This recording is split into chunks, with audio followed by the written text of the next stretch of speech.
Doing all right. Hey! Hey! Hi! We're here finally after like 15 weeks. We're not good at weekly things. No.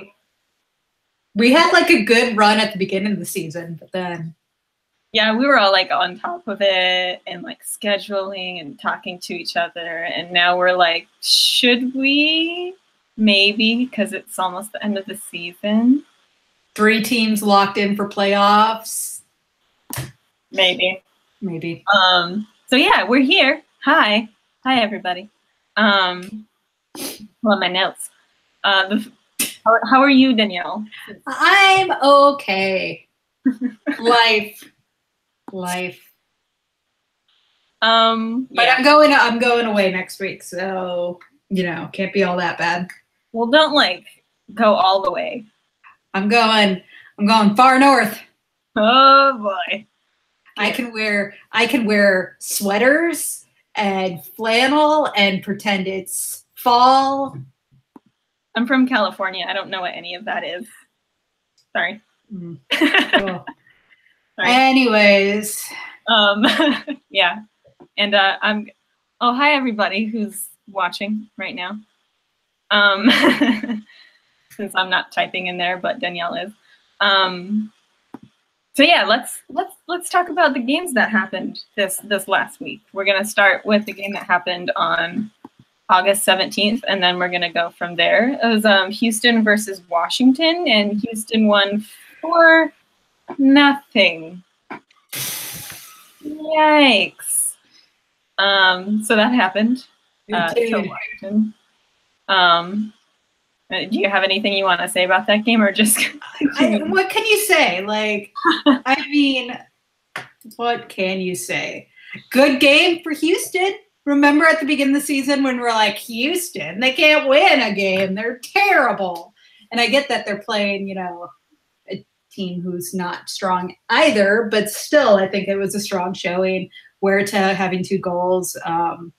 They're trying to get themselves into playoff position, and who knows? Crazy things have happened. That's for sure. I mean, this is the NWSL. Don't know what's going to happen ever. So who knows? And then the next game that was played was We're going fast through them. Oh yeah. It was I don't know what that sound was.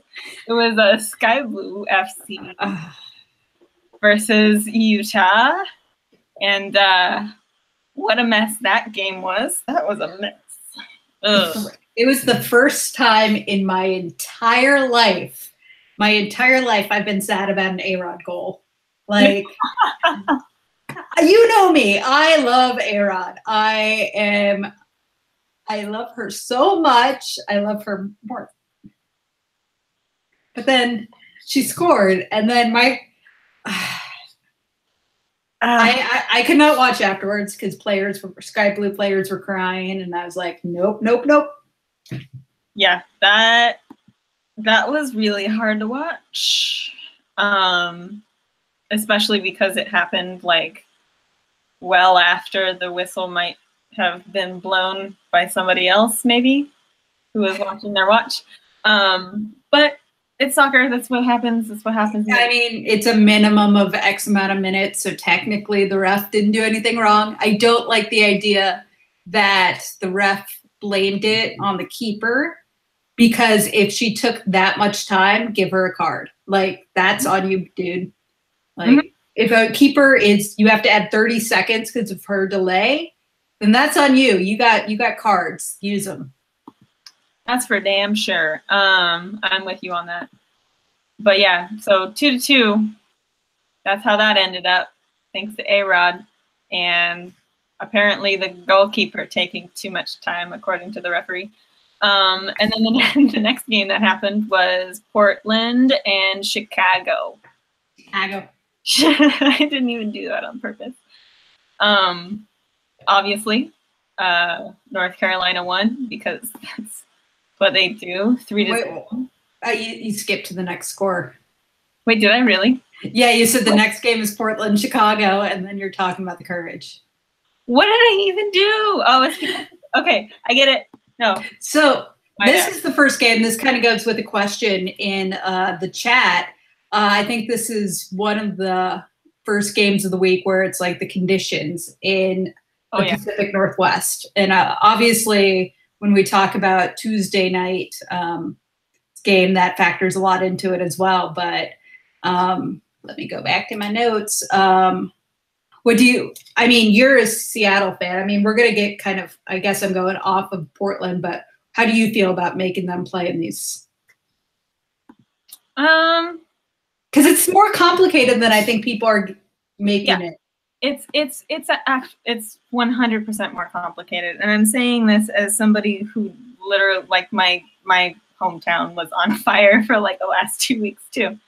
And we had smoke conditions. And that's, being a Californian, like, that's just how things are now. Everything's always on fire, and there's always really bad smoke conditions. And the only people who canceled recess for schools and stuff like that were the people who literally had to close their schools because they were at the bottom of the hill that was on fire. And that was it. Like, everybody was still doing recess. Everybody was still outside. And I mean, it is poor air quality. That's true. And it's not necessarily healthy for players to play in. But I mean, if you think about it, Spencer has asthma. And she played all 3 of those games 60+ minutes each, and they were all close together, and all 3 of those games were in bad conditions for Seattle, including Utah, which was also elevated. Yeah. Seattle's really bad. So, I mean, the air, we've seen pictures, like I saw pictures today. They need some rain, get it cleared out. Mm-hmm.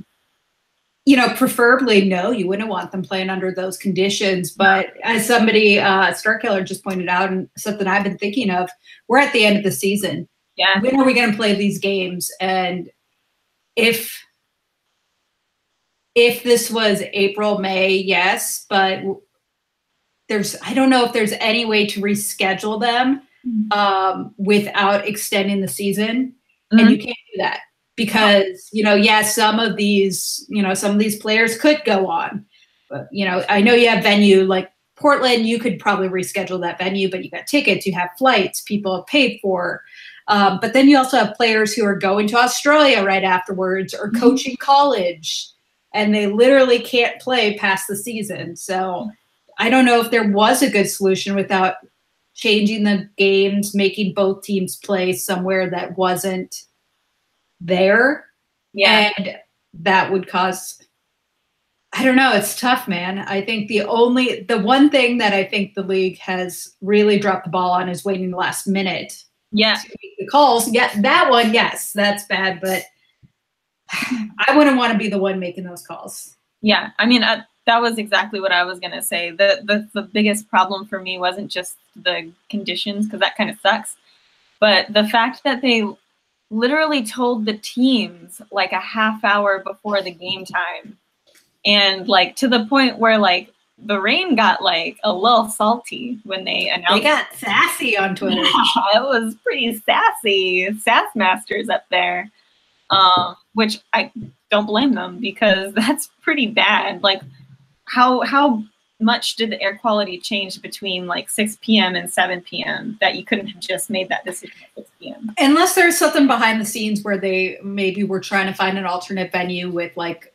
a roof or something, which I still don't think could have worked, because how do you get those fans there and players? I mean, setup wouldn't work, but that's the only thing I could think of. But yeah, that was just poor planning. I mean, you don't want to see players playing in those conditions, but at the same time, not much of a choice there. So anyway, sorry to like get us off track. We were trying to talk about the Portland, where's my schedule? Portland-Chicago game. Right, that was 2-2. I don't know what else to say about that. It was 2-2. It happened. Got it. Yeah. Now the Courage Pride game. There you go. Look, this one that I was talking about, even though I literally said other teams. So North Carolina won. It was 3-0, which it was a pretty poor showing from Orlando Pride. Be real.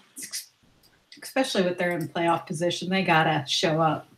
Seriously. And you have like Marta and like Morgan and all of these players that like all right, Orlando Pride. I don't know. I like how fast we're going through these. This is great. Yeah. Yeah. And then the next game is the Seattle game I was talking about.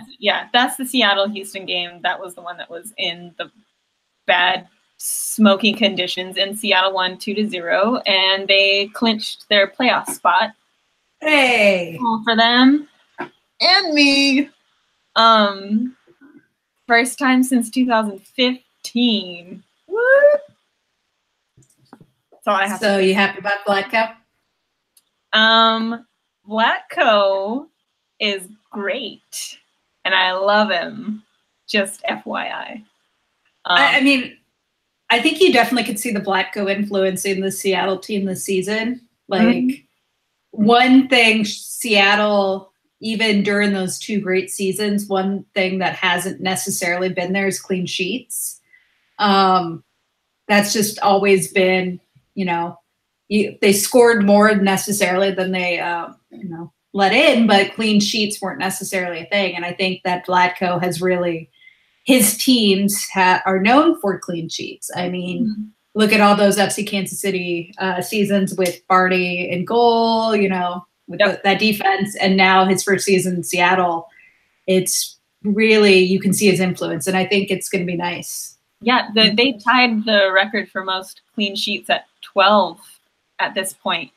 So they have a chance of beating North Carolina's record.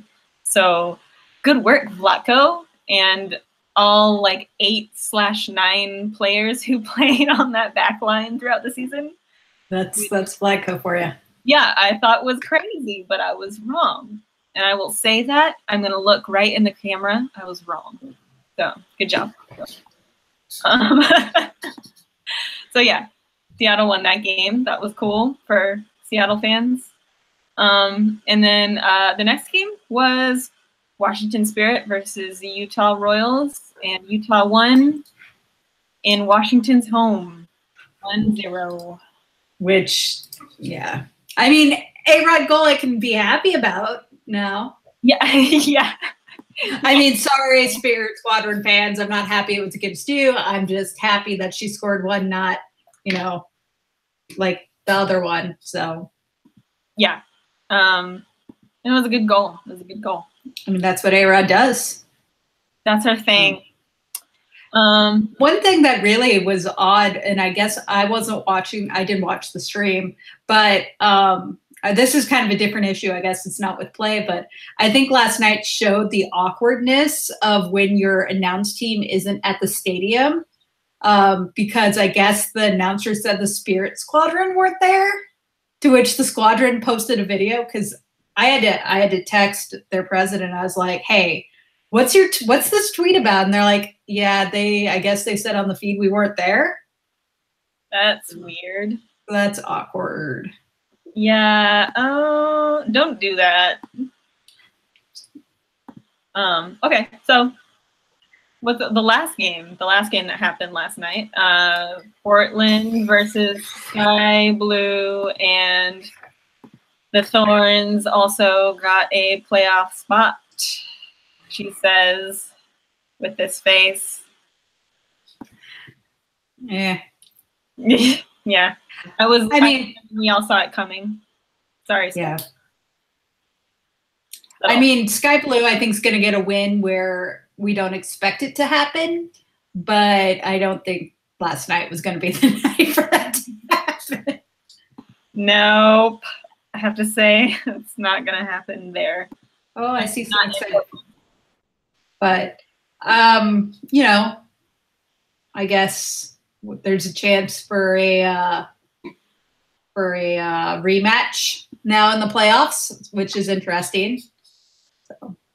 Hopefully nobody dies. I was about to say, I was thinking about what I said, and I was like, wait a second. That last game was awful. I know people who went back to the hotel during the game. So hopefully no ankles are broken and no, like, what was it, like a broken clavicle or whatever the heck. I don't know. Jesus, like, let's not have that, guys. Or I should say, ladies, please. Thanks. Cool, we got through the games. Now to the fun stuff. We did it. But now there are like the games that are coming in the next. But there's only it's only 4, and they're all on Saturday. Saturday. So the first game on Saturday, I don't know what's happening. This is what happens with the Karen Danielle show. It's because I'm being forced to host, and I have to like fill up space with my dumb voice. So the first game is Seattle and North Carolina.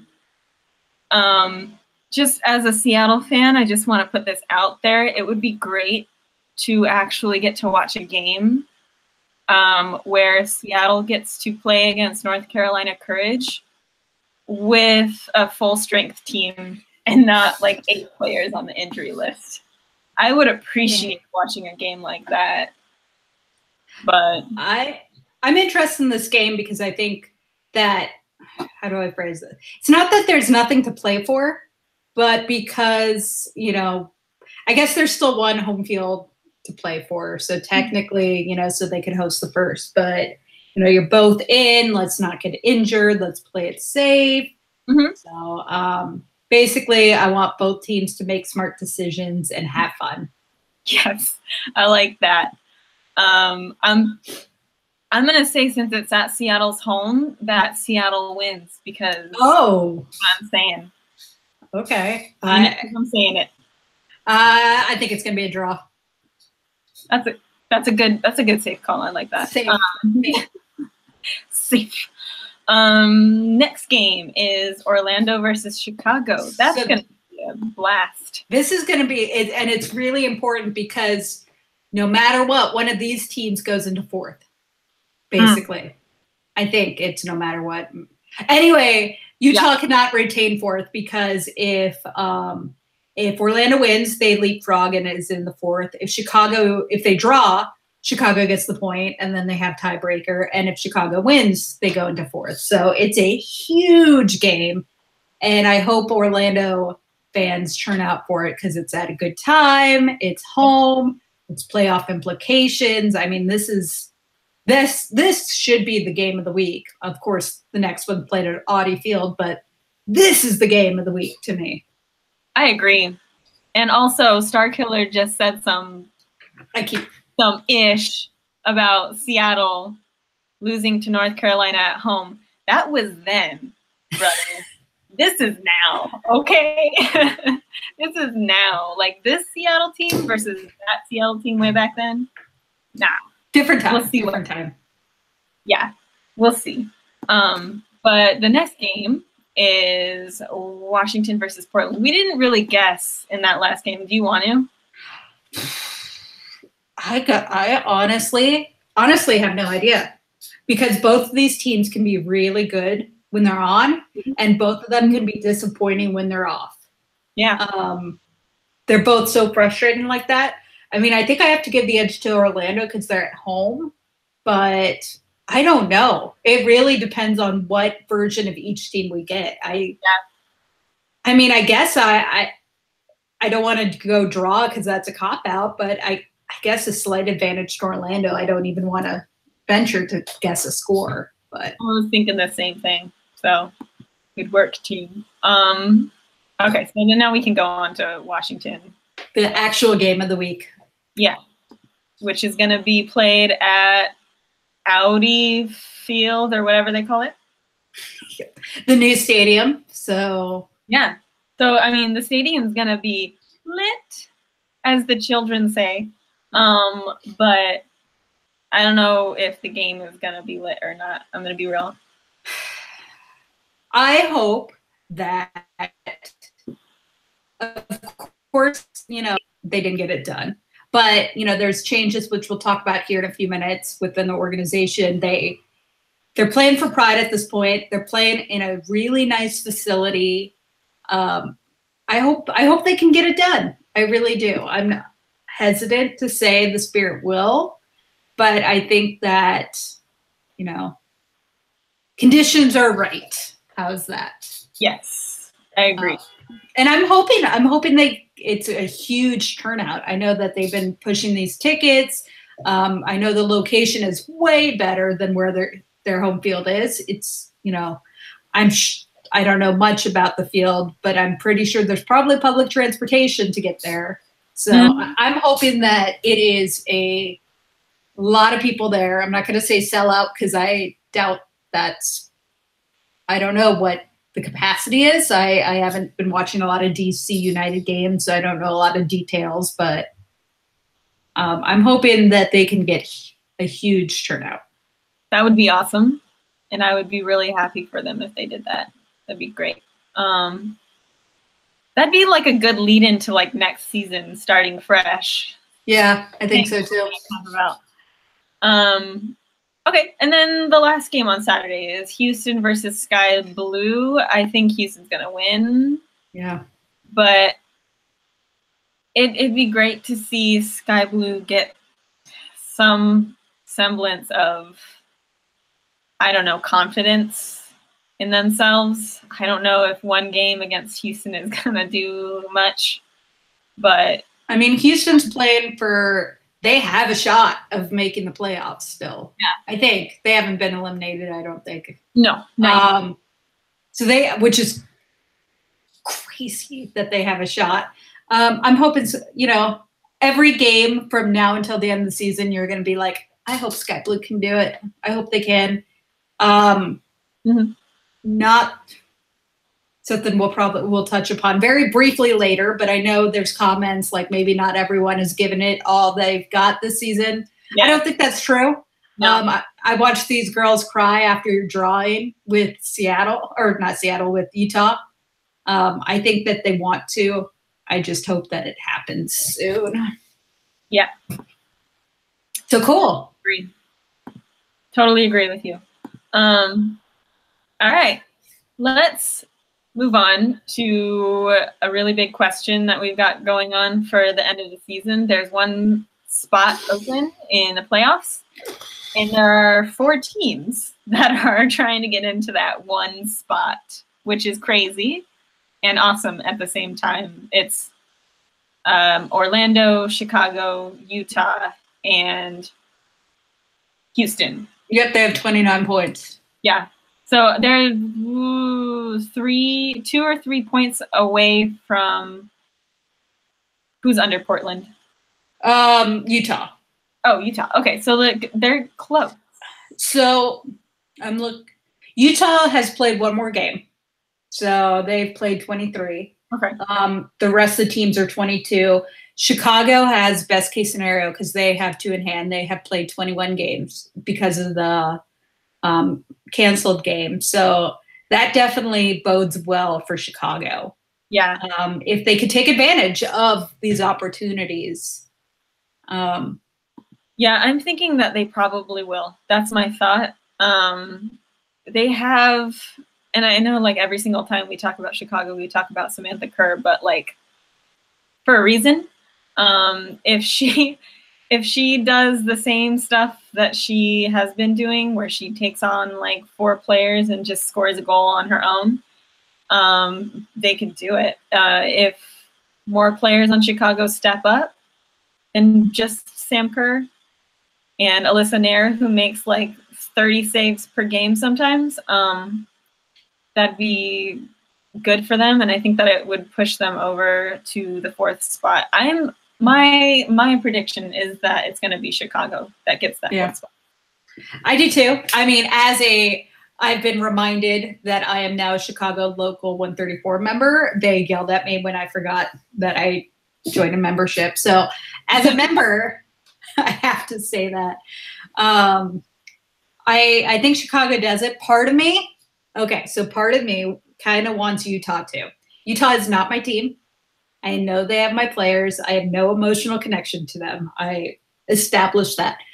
But part of me is like Vlatko and Laura Harvey in the playoffs. 2 different teams, but still, like, that would be cool. Drama. That'd be so awesome. But like good drama, not bad drama.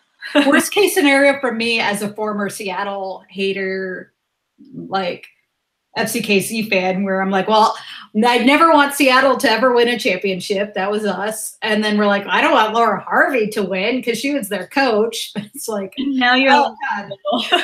Oh God. So I think that would be a lot of fun. Yeah. I think Chicago gets the 4th. Oh yeah. And Star Killer made a really good point. Yuki. Yeah, I was gonna say it's not just Sam Kerr. Like Yuki is lit. And I need to stop saying that freaking word.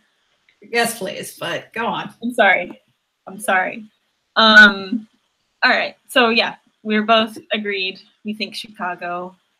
So let's skip to the U.S. women's national team, which announced their roster a couple days ago for these next games that are going to be played in California. Like half the games they play. Yeah, well, listen. Yeah, but we don't have an NWSL team, so like yet. Yeah, we'll see. But yeah, so we have one game that's in San Jose, one game that's in Carson, which is near LA, but people usually just say LA, but it's Carson. Who cares? I care. As someone who lives in the Inland Empire, and people are always like, where is that? Is that LA? And I'm like, you know what? Yes, it's LA. Just think of it that way. I don't care. Like you could point out Des Moines, Iowa on a map. So yeah. Yeah.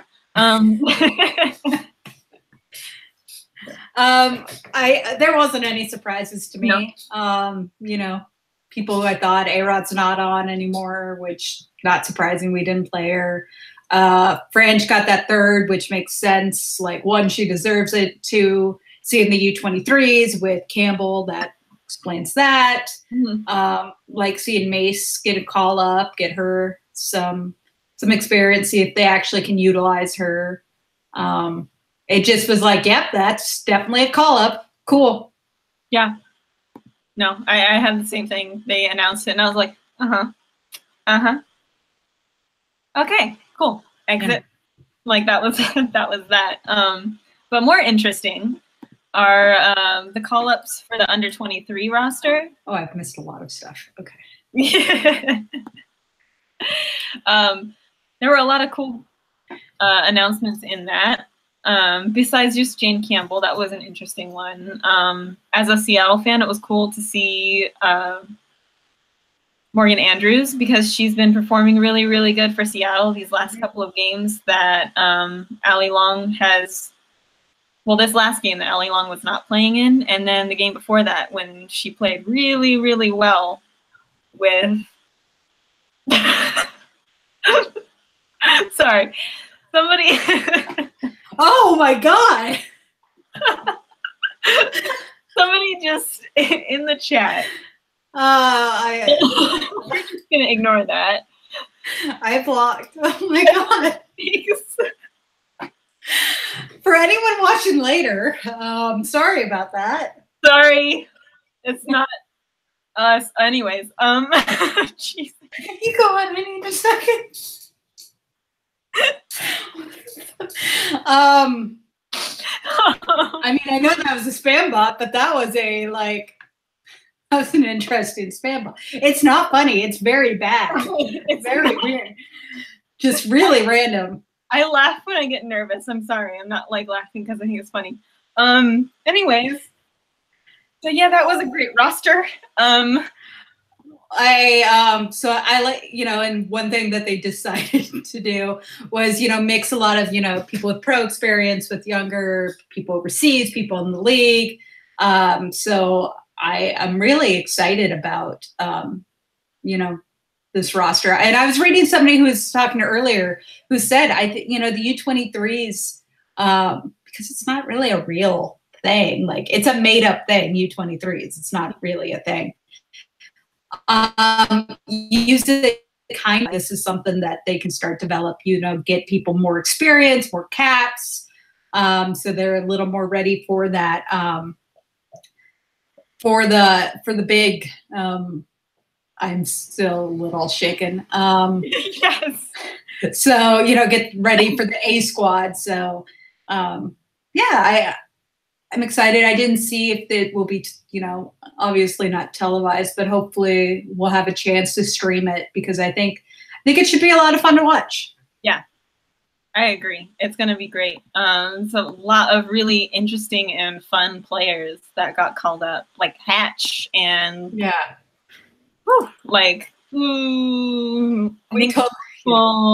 Andy Sullivan. Yeah. Woo. Rachel Hill. Yep. It's gonna Tony Payne, who she's playing overseas, but yeah. Oh yeah. Oh, I didn't even see her on there. That's awesome. Yeah. Cool. It's gonna be awesome. I'm excited about that. I'm too. Cool. Let's get into some interesting stuff that happened this last week. The first thing that I'm sure everybody who's watching this is aware of, but Jim Gabarra was fired. He's the head coach of the Washington Spirit, and they sacked him. They said, bye. And that's what happened there. Sorry, I was just finishing up a message.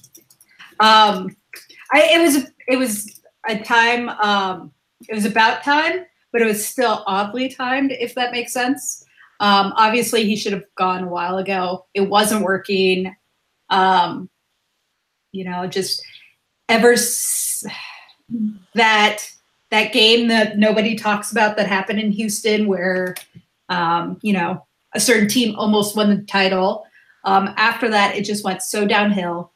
And, Gabarra was, you have to hold him accountable, not only as the coach and the GM, but they kept playing. And this season, they still have a chance to finish behind Sky Blue. And they still have a chance to be the worst team in women's professional history in this country, which is not great, obviously. But at the same time, so obviously it should have happened earlier, but at the same time, it happened so late in the season. Why not just wait until the end of the season? Unless something happened, which I don't think we'll ever know if something happened, but that's what kind of where I am. Yeah. I think that's a really good point. And yeah, it sounds cliche to say this, but writing was on the wall for a long time, a couple of weeks, if not longer, like months. So they have 16 losses, and it's bad. Only 2 wins. They broke a record for most minutes played without scoring a goal. It's just not good, and it was time for him to get fired. Yeah. Yeah. I'm hoping the Spirit can hire a coach that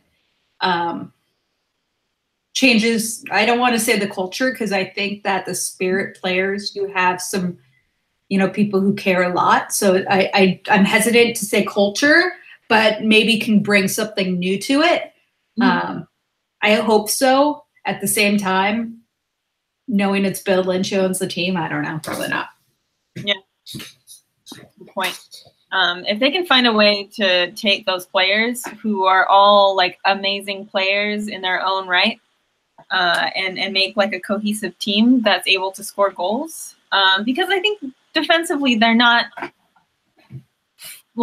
defensively they're all right. It's just that they haven't scored goals. If you don't score goals, I know you have injury problems, so 2 of their biggest goal scorers, possible goal scorers, I should say, but you also have to find a way around it. Yeah, and there was also somebody who used to be a trainer or something with the team. Oh yeah, about player safety, and I'm did that have something to do with the injuries? That's right. No, that's not good, and I get why there was a firing that happened, but also maybe look to other things besides the coach in that situation. Yep. Yikes. So hopefully that's not the case, because that would be really bad. And we can't one team that's doing that stuff is enough. Thank you. Which is a perfect segue into Cloud9's statement that they put out a couple of days ago. Cloud9, in case anybody doesn't know this, is Sky Blue FC's supporters group. And this is the second statement that they've had to put out this season about player safety and field conditions and the horrible training conditions these players are playing in. But this one was pretty big because they straight up said that it's time to fire Tony Novo. Who's not even full-time. Yeah, as the GM and president. So like that is a big thing. And props to Cloud9 because that takes guts, and the fact that they were all like, you guys have to go to their Twitter and read the statement because it was really well done, really professional, really, you can tell they care about the players. So I mean, it was. Oh.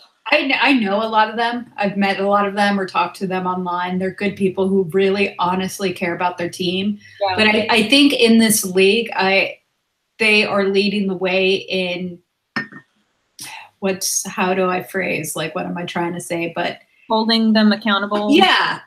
They're probably the team most active, for NWSL teams in the Independent Supporters Council. They're always, looking out ways to help other people. They've taken it very seriously. And so they constantly impress me with that professionalism. Yeah. And I know that they didn't put this statement out lightly. But yeah, I mean, as Starkiller said, and as we all know, Sky Blue needs to quit being cheap. Look at sorry, I was reading as I was putting this out, but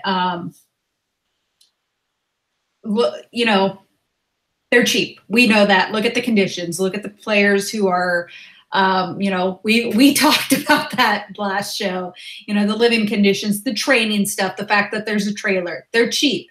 And gosh, even FCKC, who is cheap, and people say that's the reason the team is gone. They got apartments for their player, stuff like that. Hire a full-time GM. Notorious cheap teams like Kansas City. We had a full-time GM. Like, that's just something you do. It's a professional team. Professional teams have full-time GMs. Even here in Des Moines, in our amateur team, we have full-time GMs. And they work for cheap. I shouldn't say that. But, it's not a company that pays a lot of money who's backing them, and they still have a full-time. So, I think Sky Blue waited, or Cloud9 waited for the right time. Yeah. They gave the team plenty of time to fix it wrong.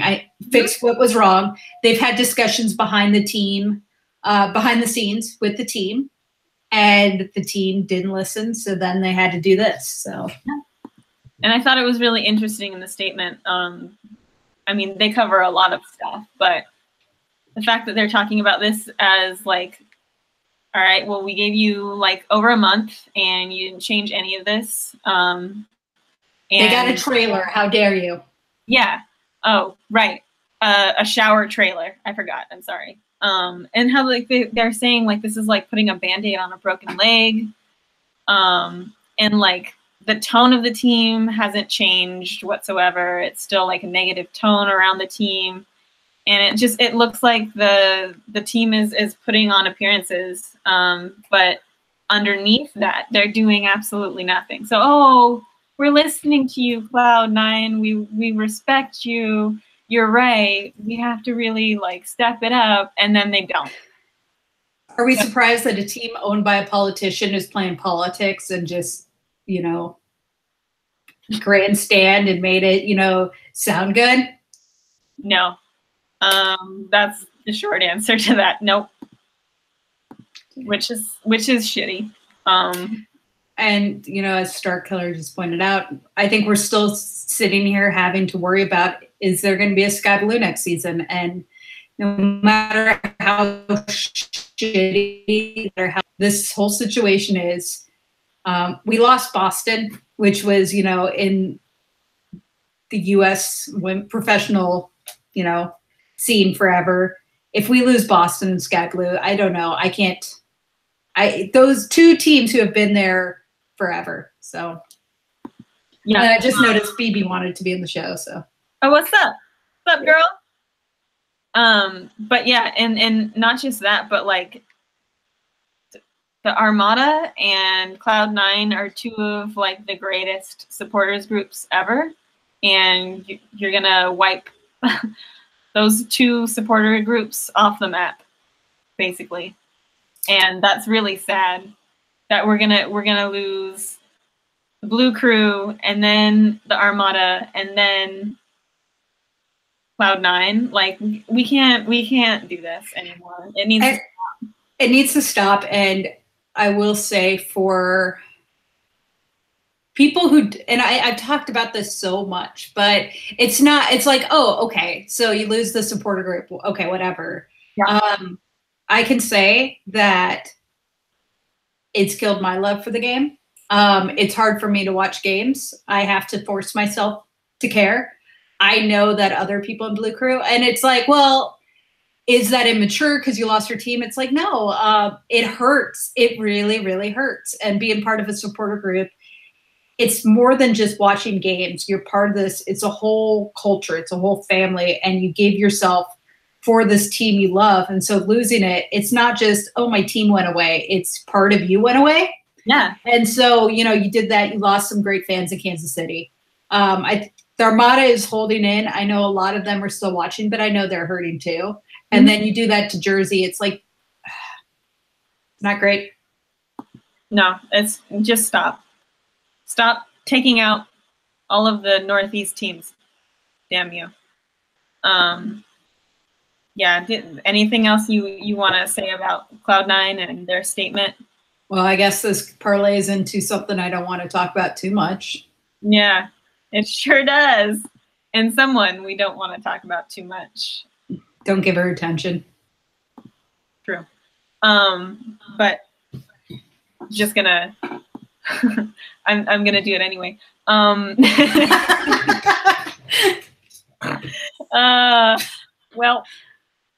So yeah, last night was the Portland Sky Blue game. And afterwards, of course, they had players talking to media. And Captain Lloyd, Carly Lloyd, said some things that she's getting some backlash today. And there are some people who are defending her and other people who are not. I've defended her for a while here for various reasons. But I'm not going to this time because this is her first statement that she put out. Let me just map this out for everybody. For people who don't spend their whole day on Twitter? Yeah, exactly. Her first statement that she put out, she basically said, like, it's really difficult to lose all of the time. But then she said, I put the entire quote, and I don't want to like read the entire thing, but she basically said, after the season is over, every single player on this team needs to look themselves in the mirror and ask themselves if they've done everything possible to be at their best. Have they shown good character? Have they done extra when needed? Have they looked within themselves to see when they can do better? I'm going to be the type of person that powers through no matter what. There's nothing else you can do but give it your all.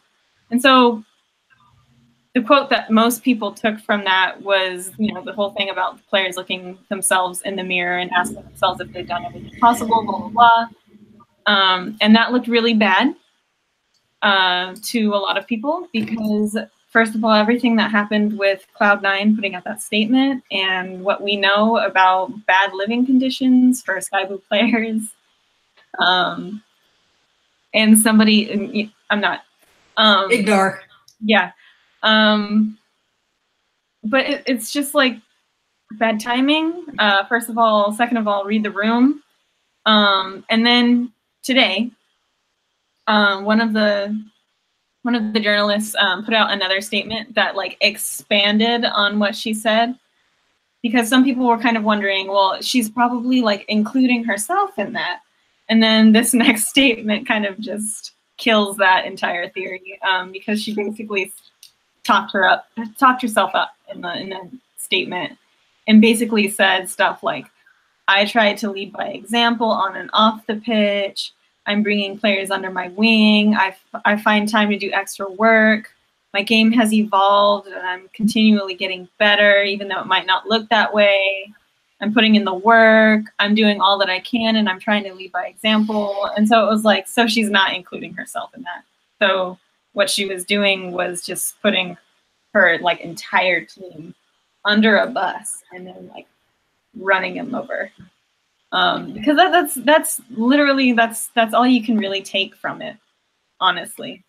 So like bad move, Carly. Like tone deaf and read the room, and just it's not appropriate for a captain to be like that. I have also defended Carly. I'm not a fan of hers, and I've never like tried to pretend I was. Minus all of us were during the World Cup, so don't hold that one against me. Sure. You know, obviously I was a fan then, but you know, I've had issues with her. I defended her with some of the Sky Blue stuff because she was new to the locker room and all this. But yeah, I think tone deaf is the perfect thing to say, and I'm trying not to be, you know, a hater, I guess. But has she given it all she can this season? Because I don't think so. No, I think that she's left a lot on the pitch, which, okay, she has to deal with kind of crappy conditions too.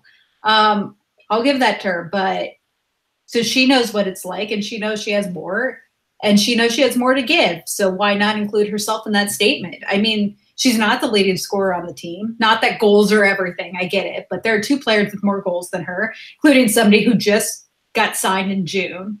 So yeah. There you go.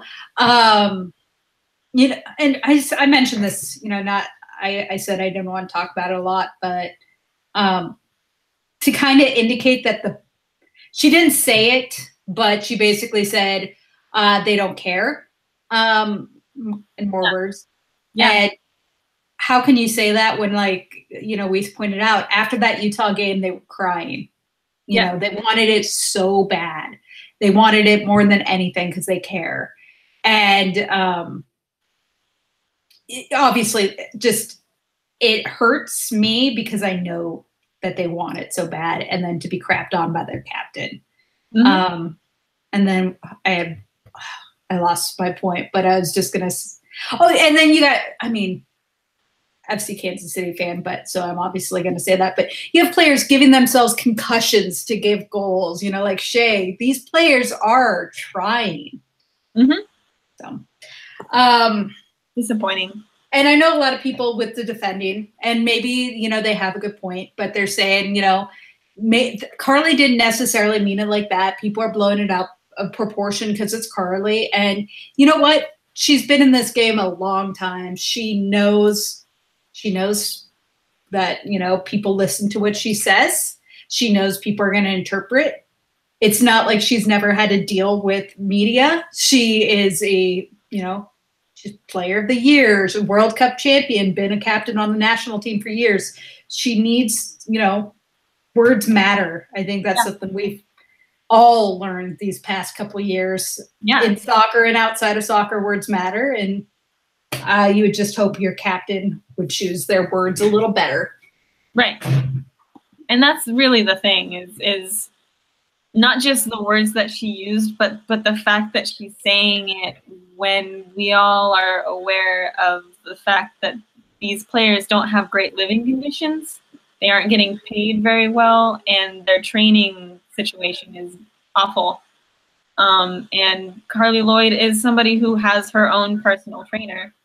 And these players, I don't think a lot of them can afford to have their own personal trainers outside of training. They have to work with what they have from a really bad training situation, really bad fields, no shower. Oh, the shower trailer, excuse me. That's a trailer. Yeah. But like these players are working with what they're given because they can't afford to go to a personal trainer that they've been working with for like 15 years. They can't afford that. So like to be like, oh well, I'm doing work outside of like, yeah, you are, because you are privileged and you can, and these players can't. So I mean, it was just like in really poor taste. Not to sound like a mom or anything, but it was in poor taste. I just am over it. Yep. Yeah. The drama this season, there was so much. And I know like in like the little like caption blurb on this video, I said like all of the seasons have had like weird tumultuous drama. But like this felt worse. I don't know if I said it on the show. I definitely tweeted it, but it just feels like something's gonna happen. Yeah. And maybe less so than when I said it originally, but it's a turning point. This season is a turning point. Now that could be a good thing. This is the season where we're like, all right, the old crap's not going to get by. We got to do something. Yeah. Whether that means partnering, the teams partner with, bigger teams or whatever, or a turning point another way, which I hope I dare not say it, but it just feels like something. Mm-hmm. Either they go like this or they go like this. And God, I hope it's this. Yep. Get some of that LAFC money, that Barcelona money. I don't know. Just put it in there. We could. I'd be fine with that. But also, just pump the MLS money in there. I've sold out.